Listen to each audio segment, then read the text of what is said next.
이번에는 섹터 얘기입니다. 오프닝 때 잠시 예고 드린 것처럼 자동차 얘기에 그리고 투자 전략 알아볼 텐데요. 오늘 같은 반등 국면에서도 다소 배제되는 느낌인데 자동차에 대한 투자 전략 바닥인지 아니면 추가 악재가 있지는 않은지 이분 모시고 자세한 얘기 나눠보도록 하겠습니다.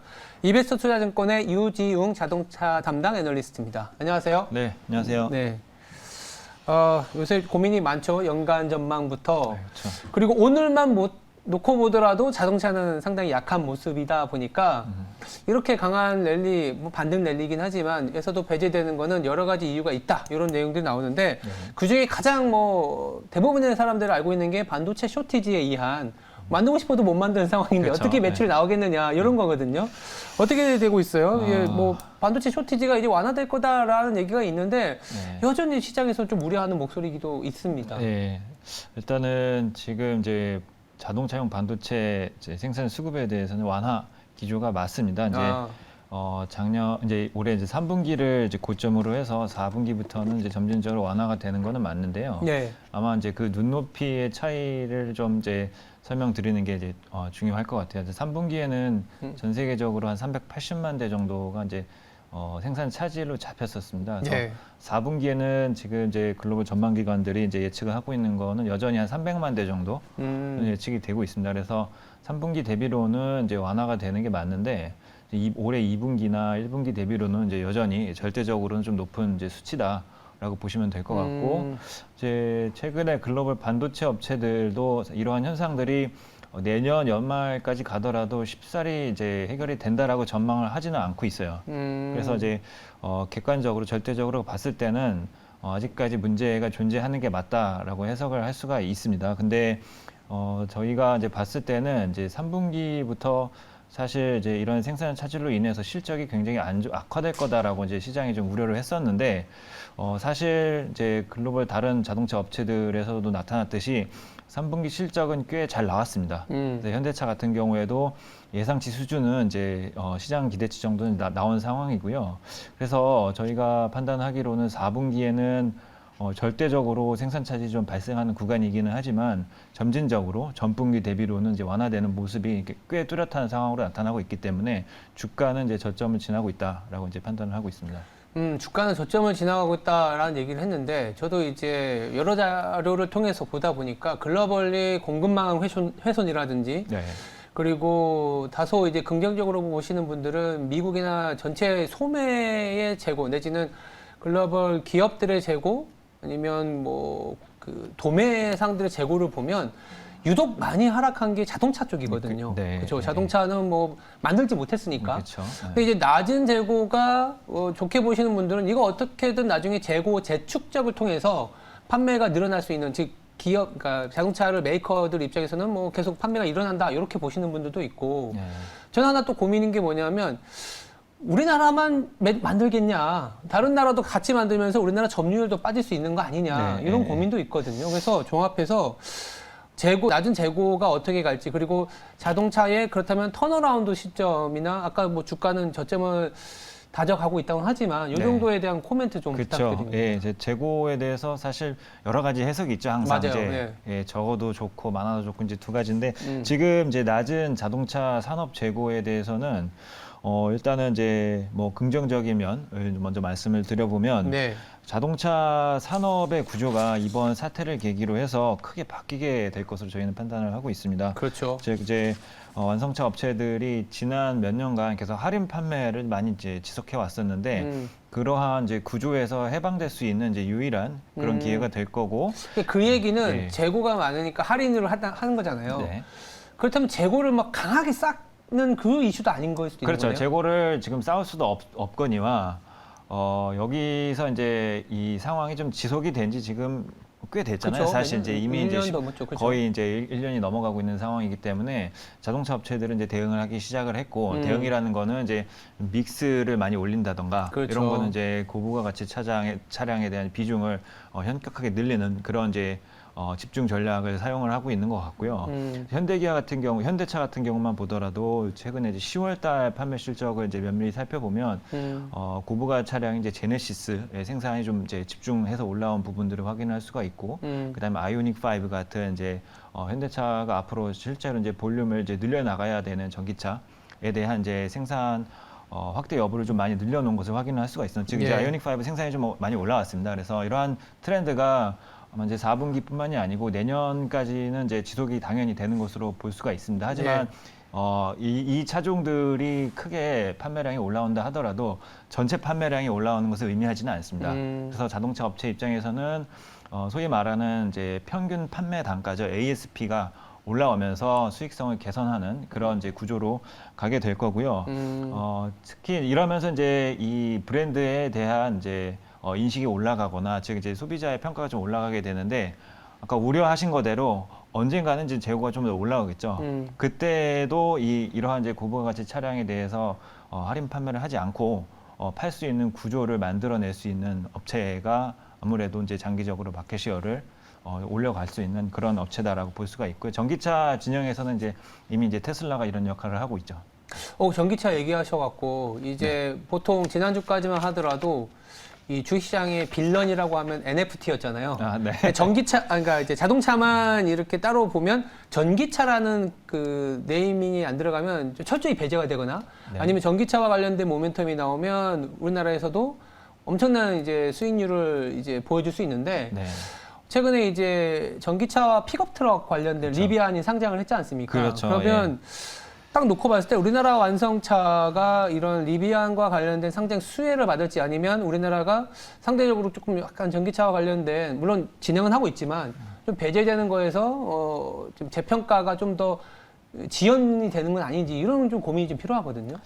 분명히 이제 리비안 같은 경우는 사실 이제 공급을 하는 부품 업체들 입장에서는 상당한 밸류에이션 자극제로 이제 작용할 수 있는 것이 사실입니다. 근데 보시면은 이제 리비안 같은 경우는 이제 최근에 IPO를 하면서 뭐 한화 기준으로 100조 원 정도까지 이제 평가를 받고 있는데요. 지금 이제 회사에서 내세운 이제 팩트는 2030년이 이제 100만 대 생산 판매가 타겟입니다. 그래서 뭐 이제 당연한 거죠. 지금 이제 등단을 했기 때문에. 그렇죠. 근데 테슬라 같은 경우는 올해 이제 90만 대를 넘어가는 이제 그런 상황이거든요. 내년 같은 경우에는 최소한 150만 대 정도 이제 예측이 되고 있고요. 그래서 이제 뭐 소위 말하는 이제 관련주들, 즉 이제 밀접하게 공급업체 계약을 맺고 있는 이런 이제 부품 업체들은 사실 이렇게 테슬라에 대한 이제 비중이 좀 있는 편이다 하더라도 주가가 구조적으로 재평가를 받는데 좀 어려운 업체들이 사실 굉장히 많아요. 그렇기 때문에 생각에는 이제 기본적으로 아주 단기가 아니고 한 중장기적으로 봤을 때 이 업체가 이제 이러한 이제 특정 메이커한테 공급을 하면서 주가가 재평가 받기는 쉽지 않다라고 이제 생각이 되고 있기 때문에 기존 고객사의 구조적 변화, 이런 부분들이 사실 이제 이런 부품 업체들, 공급 업체들을 볼 때는 사실 조금 더 중요한 트리거로 작용되는 게 맞지 않나라고 보고 있습니다. 그러니까 그러니까 어쨌든 리비안이라는 어떤 또 하나의 제2 테슬라라는 이름으로 상장을 했는데, 그만큼 기존 업체들한테 뭔가 변화의 트리거를 제공한 건 맞잖아요.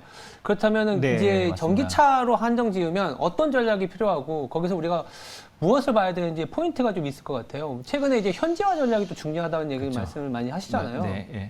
그래서 지금 이제 뭐 미국에서 정권이 바뀌게 되면서 사실 이제 에너지 정책을 굉장히 공격적으로 내세우고 있죠. 그에 따라서 이제 뭐 예산안 편성 뭐 이런 것들 많은 이슈가 되고 있는데요. 일단은 이제 그 중에서 가장 이 자동차 산업에 있어서 큰 골자는 이제 부품과 차량 생산의 현지화입니다. 그러니까 거기 가서 만들어야 돼. 특히 미국이겠죠. 특히 이제 미국 같은 경우에도 자동차 산업은 사실 이제 이 고용과 굉장히 밀접하게 연관이 되어 있기 때문에 앞으로 굉장히 커지는 수준이 아니고 앞으로 자동차 산업을 송두리째 바꿀 것으로 예상이 되고 있기 때문에 이걸 전부 다 이제 수입에 의존을 하지 않겠다라는 취지인 거죠. 그래서 이 부분에 있어서 이미 그 이제 전기차라는 이제 생태계의 서플라이 체인이 상당 부분이 중국이 좀 많이 앞서 나가 있어요. 그러다 보니까 미국에서는 뭐 그동안 이제 FTA라던가 이런 자유무역을 이제 강조해 오기는 했지만, 지금 와서도 이제 이러한 체제를 유지하면은 그런 이제 패권에서 좀 뒤처질 가능성이 있기 때문에 그쵸. 아무래도 현지화를 요구를 하게 되는 거고요. 그래서 부품업체들에 대한 투자 전략을 이제 조금 더 설립을 하실 때에는 사실 이러한 제 맥락에 이제 해당하는 그런 전략을 갖고 있는가라고 이제 보시면 될 것 같고, 이제 배터리 밸류 체인에 있는 업체들은 사실 그동안 하지 않던 걸 하는 거기 때문에 이제 미국의 현지화하는 이제 움직임들이 굉장히 뚜렷했고요. 그 다음에 이제 기존 자동차 업체에 부품 공급하는 이제 기존 부품 업체들은 사실 이제 현대기아와 이제 동반해서 진출을 해 있습니다. 그렇기 때문에 미국에 이제 신설을 하는 경우나 아니면 이제 추가적으로 캐펙스를 지출하는 경우들이 지금까지는 사실 많지는 않았었어요. 이러한 것들이 앞으로는 이제 꽤 뚜렷하게 나타날 수 있을 거다라고 저희는 판단을 하고 있고, 특히 이제 국내 같은 경우에는 그 중에서 가장 큰 고객사인 현대기아가 아무래도 미국에서 전기차 생산 현지화를 하는 게 우선시 되면은 그 이후에는 이러한 이제 같은 이제 밸류 체인에 있는 부품 업체들의 재평가가 이제 자연스럽게 나타날 것이다라고 판단하고 있습니다. 일단 완성차가 먼저 이제 뭐 깃발을 꽂고 가야 되는데 그래도 지금 그래도 네. 중소형차 중에는 현지화가 좀 많이 진행된 기업들이 있나요? 보통 이제 일반적으로 현대기아를 이제 공급을 하는 업체들은 그 부품업체 입장에서 한 70~80% 이상은 현지화를 하고 있어요. 예. 그래서 이미 하고 있는 비즈니스에서는 사실 추가적으로 현지화를 할 필요가 없는 상황이 대부분인데, 첫 번째로 현대기아가 이제 전기차 라인업을 늘리거나 지금 이제 미국에서는 순수하게 내연기관만 생산을 하고 있거든요. 그러니까요. 예. 그래서 예를 들어 아이오닉 5나 아니면 아이오닉 6나 GV70 전기차나 이런 것들이 알라바마 공장에서 생산이 되게 된다라면은 아마 이제 추가적인 이제 캐펙스가 부품 업체들도 동반될 수밖에 없는 거고요. 이 과정에서 추가적인 이제 뭐 밸류에이션 자극제들로 이제 작용할 수가 있을 것입니다. 왜냐하면은 뭐 기아도 마찬가지로 할 거고, 부품 업체들 입장에서는 사실 이제 현대기아만 고객으로 볼 게 아니고 뭐 다른 이제 그 자동차 회사들도 마찬가지 스탠스일 거기 때문에 이제 밸류에이션이 갑자기 올라갈 수 있는 그런 이제 요인으로 작용할 수 있다, 그렇게 보고 있습니다. 그렇습니다. 일단 뭐 전기차 뭐 알라바마에서의 생산 이슈 이 뉴스가 굉장히 중요할 것 같은데 네. 일단 자동차가 뭐 여러 악재에도 불구하고 조금은 저점을 다져가는 그런 포인트가 있다 보니까 주목해봐야 될 이벤트나 지표들이 좀 있을 것 같아요. 그렇죠. 일단은 이제 제 생각에는 실적이 지속적으로 잘 나와야 되거든요. 네. 네, 그래서 3분기만 잘 나온 수준이 아니고 3분기는 사실 이제 일회성이 좀 있었다라고 보고 있습니다. 그래서 4분기에도 실적이 이제 굉장히 중요한 그런 분기가 될 것 같고요. 그래서 이제 10월 달은 근데 저희가 판단하기로는 이제 호실적을 낼 수 있는 이제 근거가 될 수 있는 판매가 나왔습니다. 그래서 11월에도 역시 이제 이러한 수치가 나올 것이다라고 보고 있기 때문에 아마 11월 판매 실적, 그리고 11월 달에 이제 아까 좀 말씀드렸었던 핵심 차종들에 네. 대한 이제 집중도, 이런 것들, 집중 믹스 이런 것들이 좀 이제 중요한 지표로 작용할 것으로 보고 있고요. 네. 그 다음에는 이제 연말 연초잖아요. 네. 이제 시간이 좀 빨리 흘렀는데 그 사업 계획들을 보통 이제 발표하죠. 대기업들은 발표를 하고, 그래서 이런 것들이 좀 이제 시장에 소통이 되면서 아마도 또 하나의 이제 그 상승 지표로 작용할 수 있는 그런 배경이 되지 않을까 보고 있고요. 지금 이제 현대기아차가 2025년에 대해서 전기차 판매 계획이 그렇게 공격적이지가 않아요. 예, 한 120만 대 정도 되거든요. 그래서 이 수치를 이제 조금 더 업스케일 할 가능성이 굉장히 높아지고 있습니다. 그래서 숫자만 단순히 전망치만 올리는 게 아니고 어떻게 올릴 것인가에 대한 이제 부연 설명이 있을 거고, 그 과정에서는 미국을 이제 늘릴 건데 수출을 해서 늘린다라는 건 이제 사실 성립하지가 않거든요. 그렇죠. 예.